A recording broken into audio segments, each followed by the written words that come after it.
मनमोहन सामलकर जिला भद्रक रे आहुरी शक्तिशाली होइछि भारतीय जनता पार्टी। आज बीजेपी रे सामिल होइछंती भद्रक मंडल दंपति। धामनगर पूर्वतन विधायक मुक्तिकांत मंडल एवं भद्रक पूर्वतन सांसद मंजुलता मंडल बीजेपी राज्य कार्यालय आयोजित मिश्रण पर्व में बीजेपी रे सामिल होइछंती। तांको सहित सिमुलियार बीजेडी विधायक प्रार्थी सुभाषिनी साहू, शशि साहू, भद्रक पौरपालिकार पूर्वतन परिषद प्रणय दास, भद्रक बीजेडी पूर्वतन जिला सभापति समेत अनेक नेता कर्मी भारतीय जनता पार्टी सामिल होइछन्ते। पूर्व दल विरोधी कार्य बिजु जनता दल उभय मंडल दंपति को बीजेडी निलंबित करिथिला।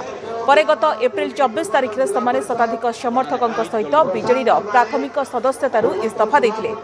सेपरी खलिकोट जिला परिषद सदस्य सोनम पलाई समेत खलिकोट निर्वाचन मंडल बहु नेता कर्मी से सामिल होइछन्ती। राज्य सरकार विकास धारा अनुप्राणित होई भारतीय जनता पार्टी सामिल होइतबा कहिछन्ती मंडल दंपति।